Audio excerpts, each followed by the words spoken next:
Yeah, it is visible to me now. Um, yeah, module one.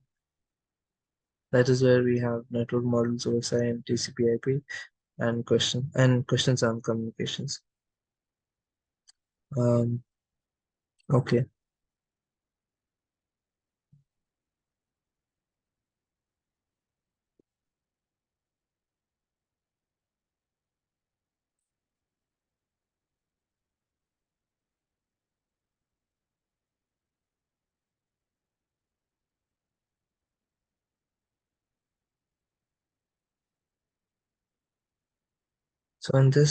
So what we're trying to do first is,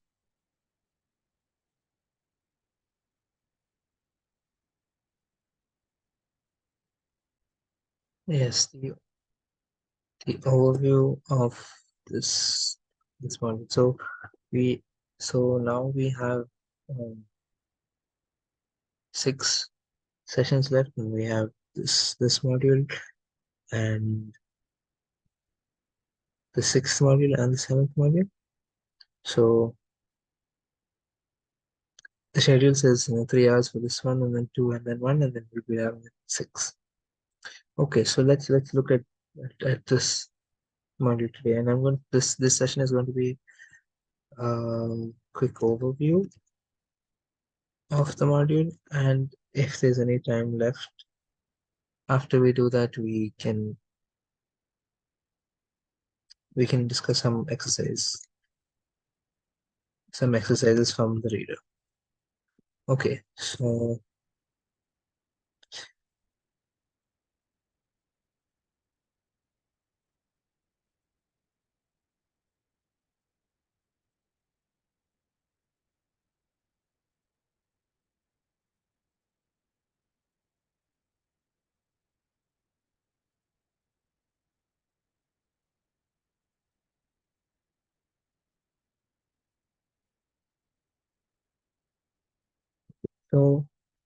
this is a simple module since it only discusses basic things about networking and about communication, and so that's where basically where we start from,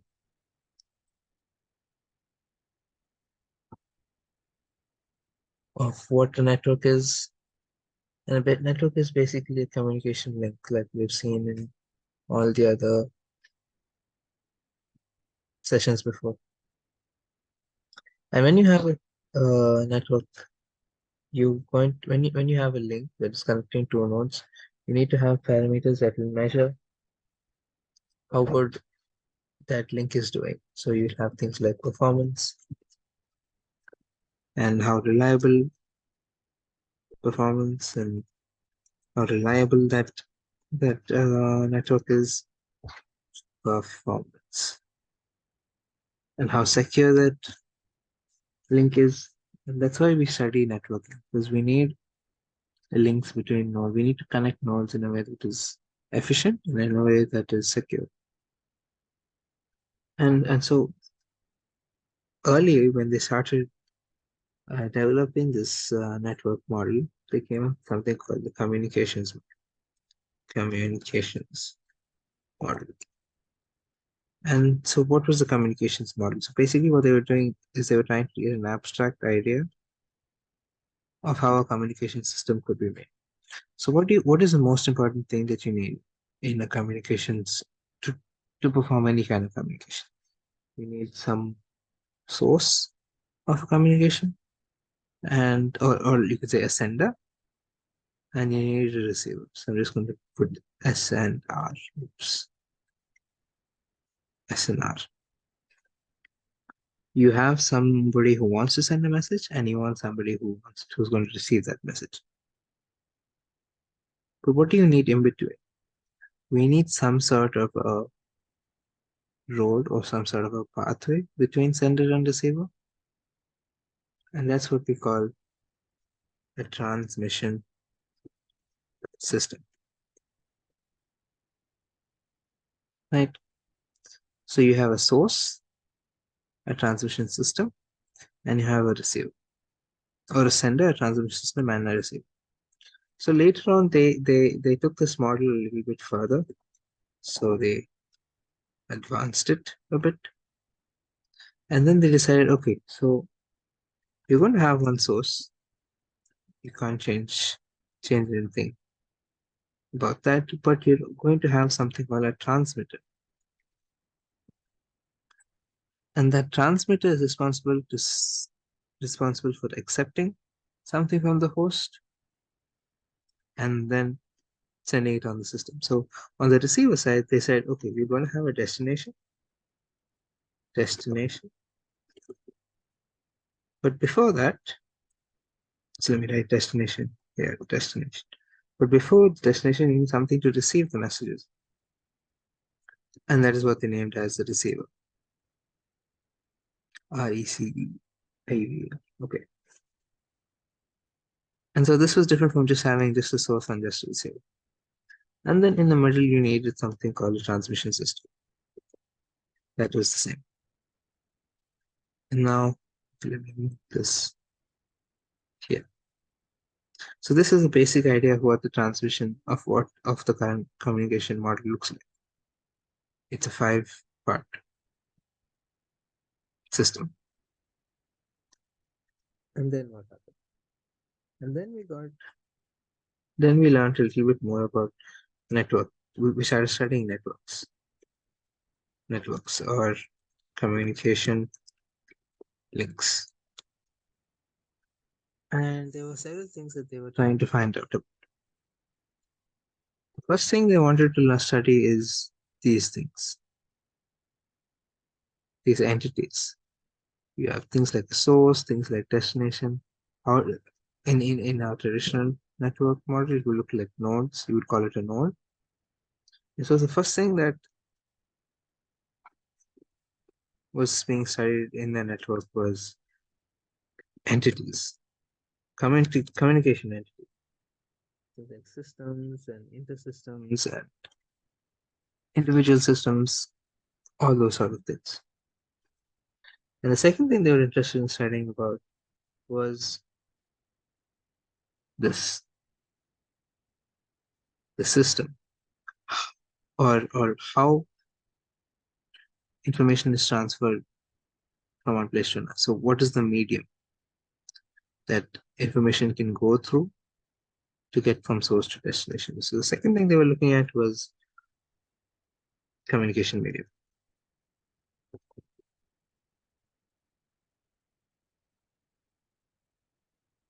And then, so these were basically the main two things that networking focuses on. And related to communication medium was the idea of protocols. What is a protocol? A protocol is basically a standard. So if a group of, let's say, networking experts say, they give out a rule saying, if you're going to perform a task, let's say if you want to send from source to destination, you have to write, let's just say you have to greet the person at the start of the message before you send it. So let's say you had to add a good morning. And that was decided by a group of experts in transmitting messages. And so that rule to add a good morning to each message, that becomes a protocol. So protocol is a standard defined fixed way of doing something.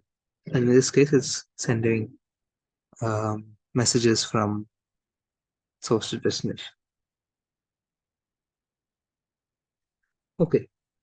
And also related to entities, or maybe probably related to medium, was data exchange. So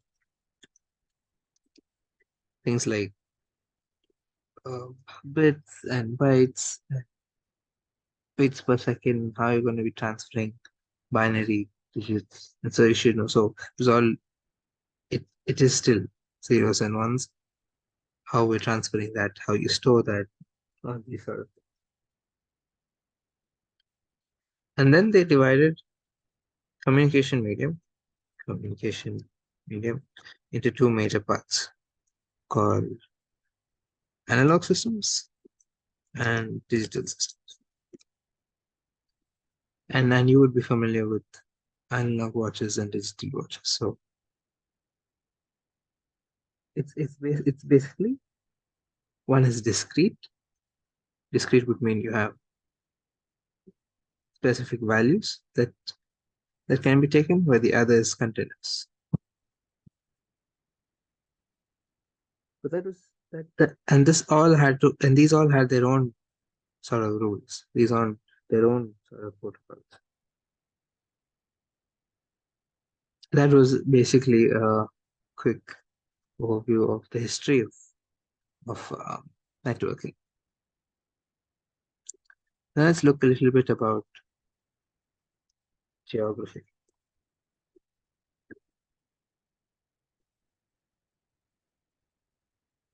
What do I mean by geography? Let's say you live in this house over here, and you have other houses in your neighborhood.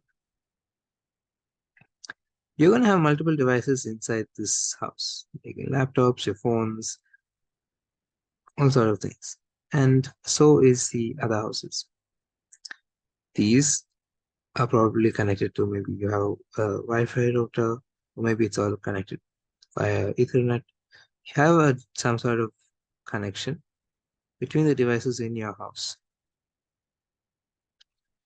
The and this router is connected to, let's say, your internet service providers, data tower, or whatever.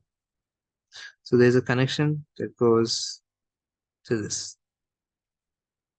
There's also a connection from this to your neighbor's house for your neighbor's devices. And this is just one area. You would have another much more places with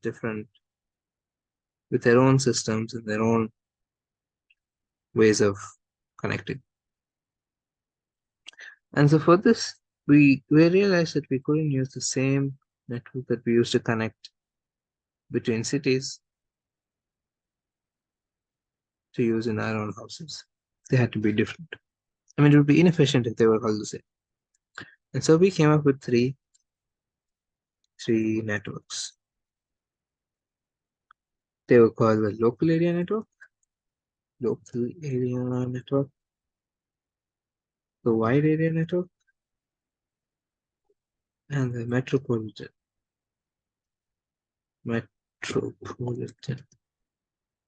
area network, or in short, LAN, WAN, MAN. So let's talk a little bit about this. So, LAN, local area network. So, as the name suggests, it's something that has to do with only things that are local. So, we're looking in LAN, we're looking at close places, and we're looking at topologies. We'll talk about topologies later. But things like Ethernet, things like Wi-Fi, these are things you would find inside your house. That is what LAN is concerned with. So very close environments. Okay. And then you have WAN or WAN, wide area. This is for something between two cities. So probably you would have this between cities. And what kind of connections would you have? You would have cable networks. Cable networks run from city to city, either over the ground or underground links. maybe fiber optic cables running from one city to another city. And typically, if you were looking, we can mention that here. So in land, you're typically looking at speeds maybe 10 to 100 Mbps. And in WAN, you're looking at a little faster, right? So you're looking maybe 100 to maybe 200 or 150 Mbps. And the last one is MAN. So let's quickly move from this MAN. And MAN is something that's between countries, that connects different places, different continents across the ocean. It's hundreds of kilometers. So this is just to tell you about how geography can change different networks, and we will mostly, as you would have realized, networking, the course is mostly dealing with LAN. So you may ask yourself how scalable some of the topologies that we learn, some of the things that we learn if you're connecting two countries. But the reason is, well, the study of computer networks is mostly limited to local area networks and networks that are in close environments. Okay, let's move on. So the next thing we're going to talk about is, so I mentioned, I don't think I wrote it, so topologies, topologies. These are different ways in which you can orient or you can shape a network to be in. And in our syllabus, we have, so this is topologies. We have to learn something called a mesh topology, a star topology, a tree, a bus, a ring, and a hybrid. And these are actually very simple topologies because they all represent the shape that their name has, that their name presents. And so a mesh, so I'm just going to write M. If you have a network at every node, let me draw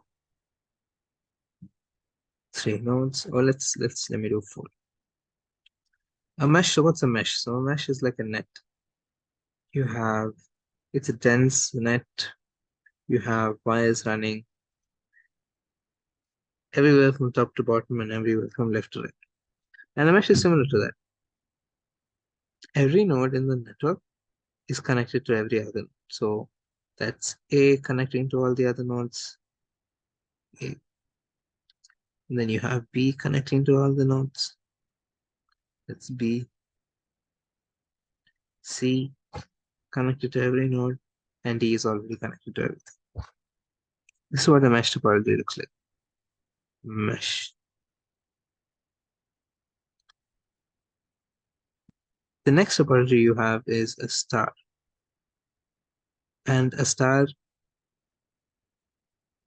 topology, well, what does a star look like? It's so something like this. Maybe not as, maybe a little clear, but a star topology. The basic idea is you have these protruding pointed paths from a common center. And so that's how a star works. So let's say again we have 4 nodes. So we have a node here. So each node is an individual device or a component or some part of the network. To connect these 4 nodes, you would need something in the middle. So here we introduce our first networking device. This is H. And how will be connected to all the nodes in each extreme. So it's That's how it's similar to a star. And then you have tree. So how does a tree look like? So you'll have a stem, then you have then the branches, and those branches branch even further off, and some just remain. That gives you the tree. So in network sense, a tree is a hierarchy. So you'll have a single hub that will be connected to a few other hubs or routers or however the network is made. And it is those routers in the secondary level or tertiary level or whichever level that are connected to the individual components.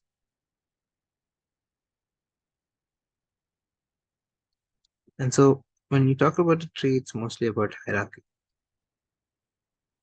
hierarchy between different nodes. Okay. The next one we're going to talk about is a bus. So what does a bus look like? You have a single large,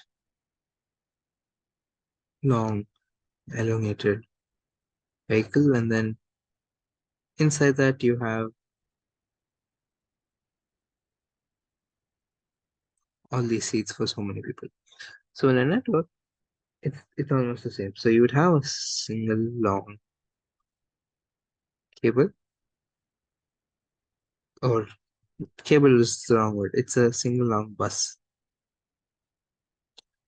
And then connected to that bus would be all your devices, all the components of the network.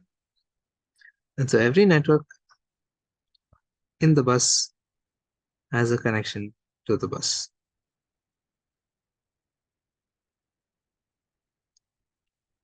Next, we're going to see ring. And what does a ring look like? The shape. And that's what it is. You have nodes. So I'm going to draw my four nodes again. And each node is connected just to the one that's nearest. And this forms a sort of loop. And that's all.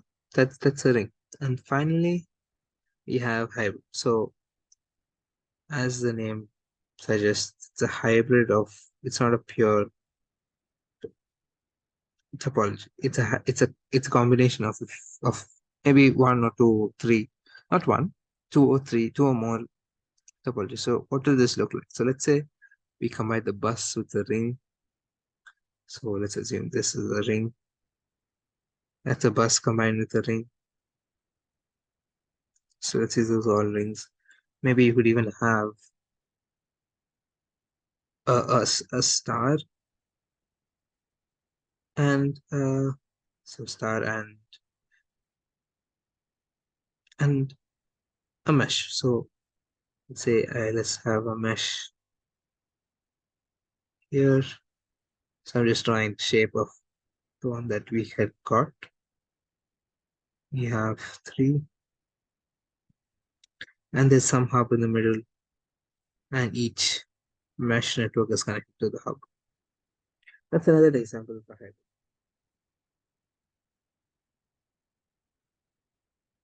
So what another thing we can do is, so let's go over. So we saw about mesh first, and I'm just going to put this formula here: n times n minus 1 divided by 2.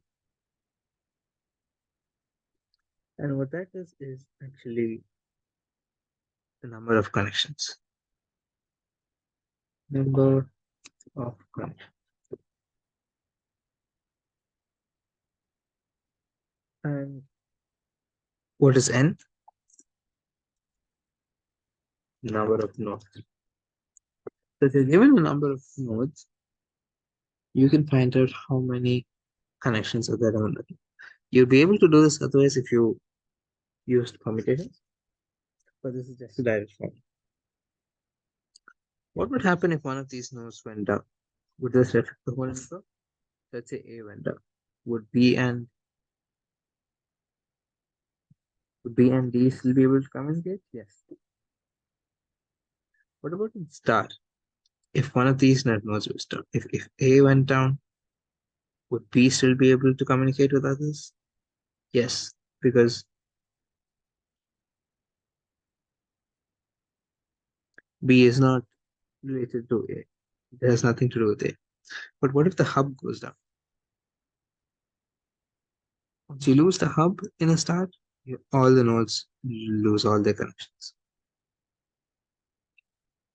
right? And what about tree? A tree, if let's say this node goes, this node dies, would this node still be able to communicate? Yes. Would these be able to communicate? Yes. But would this be able to communicate? No, it just lost its connection to the network.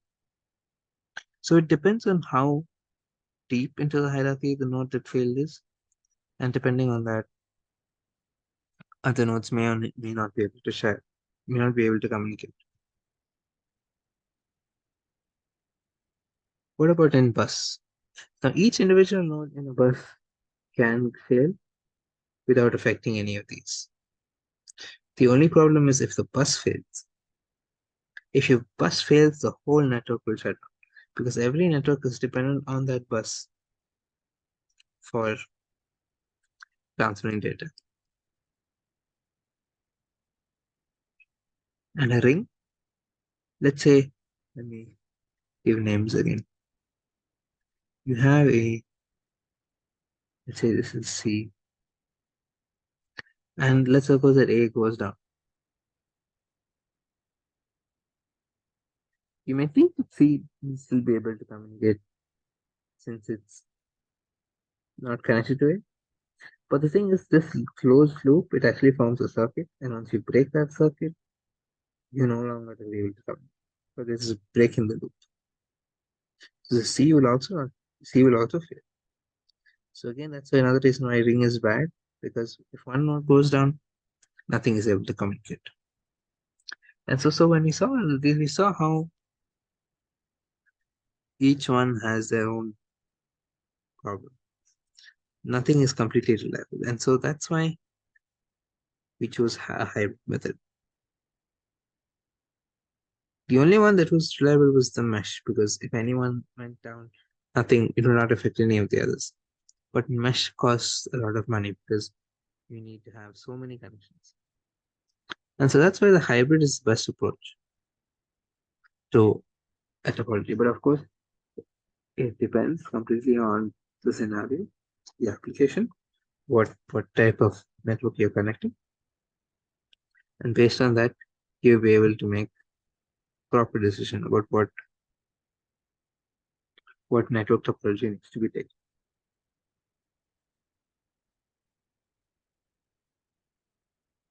So that was topologies.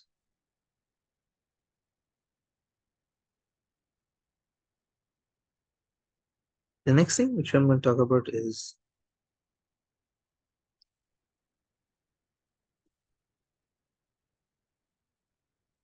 protocol architectures. And we're almost out of time, but I'm just going to mention this because we have already seen much of this in other lessons previously. We have been looking at the other modules which already discussed some of the other layers that you're going to see today. But let's do it. So there are two types of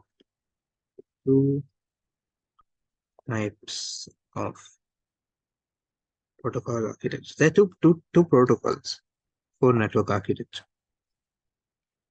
One is the OSI model, one is the TCP/IP model. Why do we have two models? Well, they're not the same. So each of them have their own um, level of detail that they go into. You will see now that the OSI model is actually a much larger model than the TCP/IP one. So let me well, not go into this, but we'll just list out the model. So the OSI model has 7 layers, and that is the so let's list them out. The application layer, session layer, oh sorry, the presentation layer, then comes the session layer, transport layer, network layer, and data link layer. And the TCP/IP model, TCP/IP has application layer, same like the OSI, transport, so it skipped the presentation and session, internet, and network access. You can see that these are correlated. They still follow the same, almost the same order, but some key layers are added. So OSI 1, 2, 3, 4, and also the physical layers. So, 7 OSI layers, 4 TCP/IP layers, right?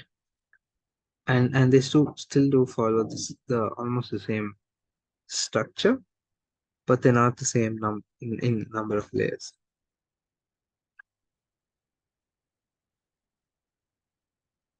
But yeah, so the way how syllabus is divided is it takes each layer, each layer, and it presents it as a new module. And so we have seen network layer, and we saw the networking protocols. We haven't seen the transport layer yet, but we've seen the data link layer and the physical layer with bits and bytes. And what we are left is to see the transport layer where you have protocols like TCP/IP, and the application layer where this is the final layer, the one that is facing the user. So you things like HTML, SMTP, all those kind of layers. Okay, then yeah, that is all for this short session.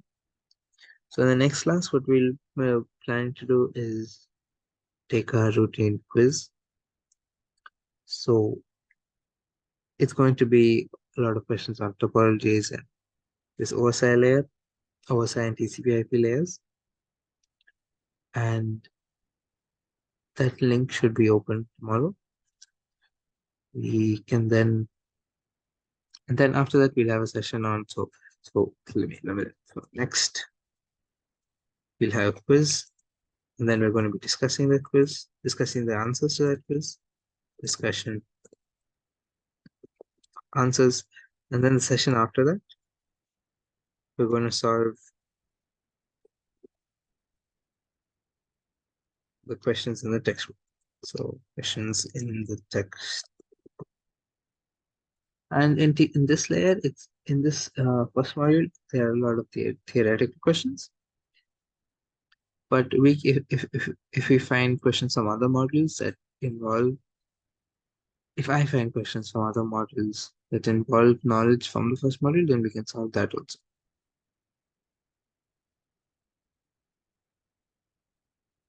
Okay, I will stop recording now. Thank you.